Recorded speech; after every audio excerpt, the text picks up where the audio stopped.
Hey folks, this is Chris with Oregon Figs. It's September 26, 2022, and I am on day 5 of battling COVID-19 for the third time in my life.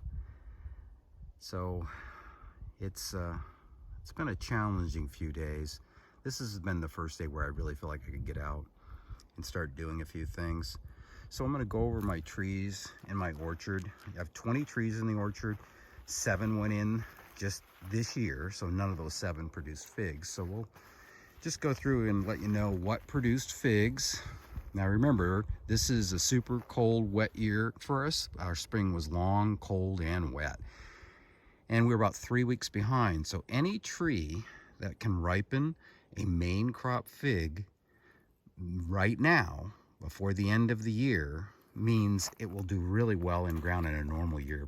So if it's ripening at the end of September, we're looking at maybe the 10th of September approximately. So this is Sanguay Dolce. It only grew 1.5 inches last year. And this year, you can see some really nice figs in there.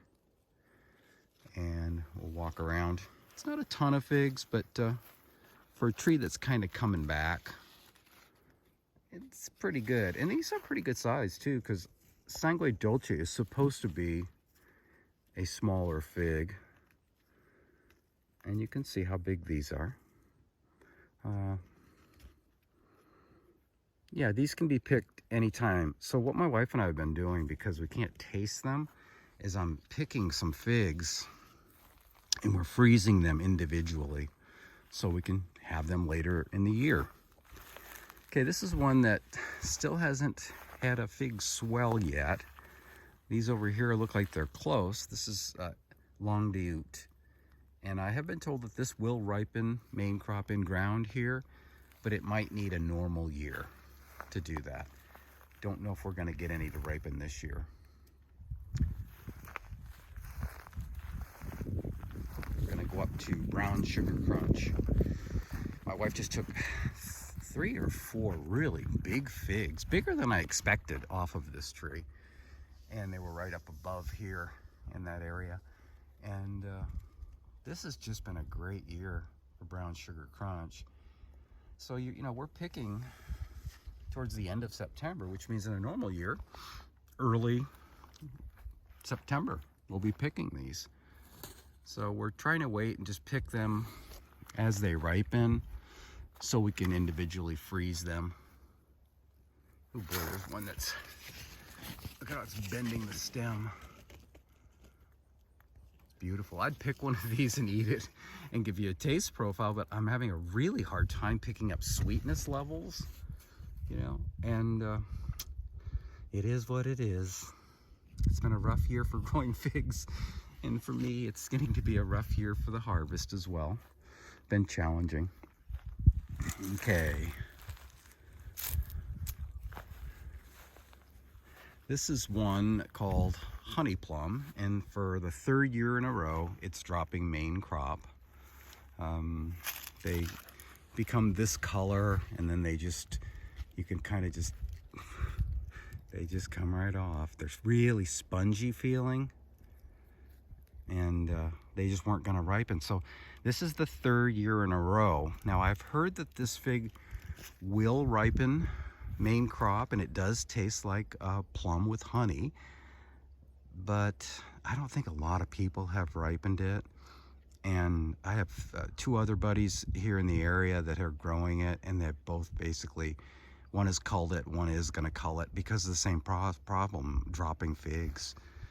The only fig I've ever got off this tree is a Breba, and that was in year 1, and it was a delicious Breba. It had blueberry, if I remember right. It was just really an unusual Breba, and I was really excited about it, but I haven't had Breba since, and now this is the 3rd year in a row it's dropping, so I'm gonna have to take it out.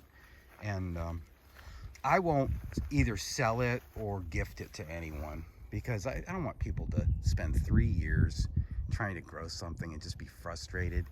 I mean, I just don't think that's fair to do to anyone. And I'm not about making money. I'd rather not sell it under the pretense it might actually be common, when I really don't believe it is. So it's going to go bye-bye. One thing that's going to come out of the whole situation that's good is that when I first started planting my trees, I was planting my trees fairly close together. And now that I'm realizing that our trees generally can go from year to year without dying back, they need to be further apart. So I will probably increase the distance from this tree to the other tree, again by the same distance, and come out this distance and form a new row and give my Bifero Zeus some breathing room, because it's turned out to be a spectacular variety for Oregon, and my tree has really done well. I'm excited about this one. And then on the other side of the tree is my Brown Sugar Crunch, so they're both going to get some breathing room as Honey Plum finds its way out of the orchard. So yeah, so 3 years, and I'm under the premise that 3 strikes and you're out, and that was the 3rd strike for it. I gave it plenty of opportunity to prove itself, and I won't burden anyone else with it. Kind of one of the frustrating things about seedlings for me is that I'm not sure they are really truly tested to be common, and when people say they're common, and I'm not sure how thoroughly tested they are. Did it ripen 1 fig? And I see pictures of figs that are ripened and people say, yay, it's common, and that doesn't look like a perfectly ripened fig. It looks really strange. So was it even really ripened? That's a big question mark in my book. So seedlings, caveat emptor, buyer beware. So we'll get away from seedlings and onto something that I enjoy a little bit more, is actual figs. This is Marius's Black Greek, huge figs, really nice. Unfortunately, this tree got rubbed to the ground by the bucks, and it's been kind of struggling. And this year it's putting on some nice figs, just not a lot of them. There's some nice ones in there. And I thought I saw some down lower. Maybe not. So there's not a lot of figs. But it's a Mount Etna, and my Mount Etnas this year, I'm 3 for 3. They're all ripening in ground in Oregon in a terrible year after a really cold spring. This is Black Zadar, and this has been a very frustrating tree for me. I ripened 1 Breba off of it when it was in ground, and it does the same thing every year. It aborts the figs. And I know other people have ripened it, and so it's not, this one is not San Pedro. Let's see, there's one in there, and it might just be one that, you know, like Pastelier, it just aborts figs in the beginning, and that may be the case with it. But it's being sold in the Pacific Northwest as an early variety. If it was an early variety, some of these figs that are in pure sun would be ripening. I have a serious question mark dealing with the thought of this being early. It might be early if it's given a head start in a greenhouse, but at this point, it needs more testing, but I do not think it's early. I think that might be some misinformation that's out there on it. I'm gonna give this tree 1 more year and see if it produces Breba and it holds them. If it doesn't, this is another case where I've planted kind of close near my Campagnere. It might just be gone. So we'll see. Okay, we're gonna go up to the final row. I'll give you the last couple that are ripening in ground. This is the rock star. I've kind of told you this at the beginning of the year, Red Lebanese Baca Valley. That one has a kind of a pretty, like, bluish tint on it. But these are really large figs. These are not your typical smaller Mount Etnas. They're really big. It's ripening quite a few. We haven't picked the tree yet. we'll probably wait, and I'll try to selectively pick as they get ripe, and then we'll probably freeze them. Unless I get my taste buds back, in which case we'll pick some to eat. But the tree is absolutely loaded with really nice figs everywhere. So this is probably my biggest winner for in-ground. And I have one in a pot that has ripened, I think 14 figs so far, and I have a ton more. I've never seen figs like that tree that we have at the other house in a pot. So this will do well in ground or in a pot. The difference is in ground, you're gonna find the figs generally are bigger, juicier. They're just different. They, you know, in the pot, they seem to concentrate more and they lose some size. But in ground, they're huge. So this is a true winner. Okay, this is Campagnere. And it is another winner for earliness. And I did take and pick one of these earlier today and tried to taste it. And I came up with figgy. And I couldn't give you the level of sweetness. I couldn't really give you very much of anything on it because my taste buds just aren't there. But it's doing really well for, you know, September 26.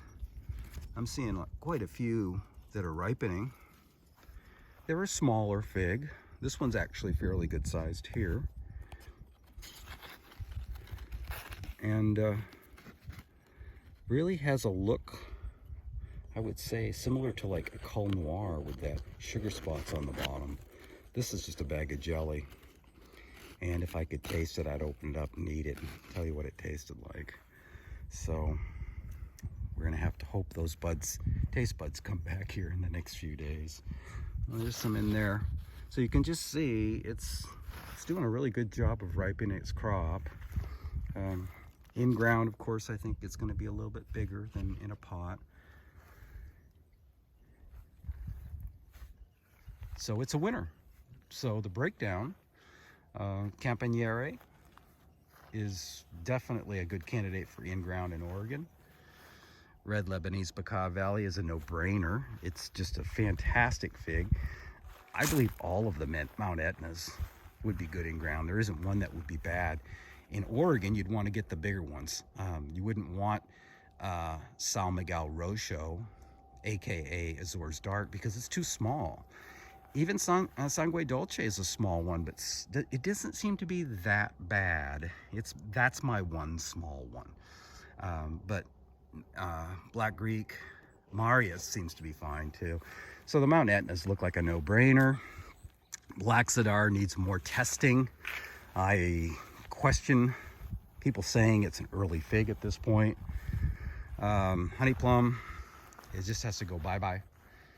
And by Pharaoh Zeus this year has been a champion for Breba. I mean, just a champion. I'm really excited next year because I've got significant growth this year, which could hold Breba for next year.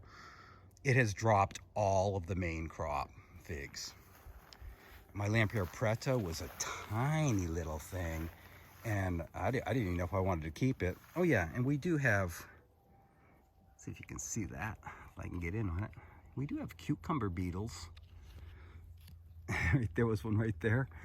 So I fortunately haven't had them bugging my figs. So I know my buddy Saw it up the road has had them actually get on and eat the figs, which is crazy. But like I say, Lampier Preto's got a ton of new growth. It's got this interesting color as it lignifies. It's almost like a reddish color as it's lignifying. It seems to lignify really fast, even better than Pharaoh Zeus, although the Zeus does fine. But this piece here, you know, this piece here isn't that well lignified, but here's the main part of it. You know, it's lignified almost to the tip, and it's got more time to harden off. So we'll see how that goes. And we've got the one that I've been screaming the praises about for quite some time. Is Brown Sugar Crunch. It's just a really great fig. And I think if you're gonna grow in ground, this should be right at the top of the list. Just such a pretty fig too. And it has a nice tighter skin. It seems to do better against cracking. than a lot of other figs do. And then we've got Sanguay Dolce. That has all these little gems hidden away. Isn't that amazing? They're all ripening down there and they're not in the light. Some people think they have to be in the full light to ripen figs. It definitely is a bonus, but it's not a prerequisite. Long Diute, we're just going to keep our fingers crossed on Long Diute. Excellent lignification though, all the way up. Look at this, all the way up here to the tip. This thing's lignified, so that is really good news as well. So this was a challenging year, and it gave us the opportunity, I think, in the Pacific Northwest to see which figs are the no-brainers for in-ground. I mean, if it can ripen a crop this year, 3 weeks behind schedule, those figs belong in the ground. And that's what I'm using this year as. And this year has kind of made me understand, too, the importance of Breba and how good Breba can be. My Desert King made, I don't know, 60 maybe, and they were so good. We get to share them with a lot of friends. And then by Pharaoh Zeus was the unexpected star of the show, making a Breba that was brown sugar and maple syrup. It was just a fantastic Breba. I'm looking forward to that. I'm actually thinking about maybe making a backup and putting a second one in ground. This is my Ronde de Bordeaux RDB. It's got that pretty pink color, and you know, it was a little tiny thing and it grew up nice. It has a fig on it that won't ripen. This is one that went in this year. This is Golden Rainbow. Nice big figs. I don't know if they have enough time left to ripen, but they're nice. They're nice size figs. They are huge. So I'm gonna give this like another year, and if it can't ripen in time in a normal year, this one might leave too. So I'm gonna try to be really strict about what I keep as far as main crop. I think they have to have a really good shot of ripening main crop in ground in a normal year. This is Iranian Candy. It's done really well. I picked the figs off it. I think some of you have seen my Planera that grew 1.5 inches last year, and it is just grown like crazy. I mean, we're talking feet. Now, as far as lignification goes, I see about the top 4 inches of that one they haven't lignified. The smaller branch is lignified almost all the way to the top. We're looking at about maybe 6 inches in there. So we've got more time, and I'm hoping it does a better job of lignifying. That is what it had a problem with the year before. But I'm going to end it with the Rockstar. It's just, it's Red Lebanese Bacot Valley is such a great fig. And if they could start giving me a bluish blush like that, I wouldn't complain either. So anyways, hope you enjoyed the little tour. And if you're in the Pacific Northwest and you do want to plant in ground, pay attention. These lessons that Mother Nature just happened to give us were there free for the taking. All we had to do was pay attention this year. So, hey, if you like what you see and you want to see more, go ahead and subscribe. I'd appreciate a thumbs up. Doesn't take a whole lot of effort to do. I try to do it when I watch videos of fig people and I enjoy them. So I would appreciate that same type of courtesy. And we'll see you on the next one.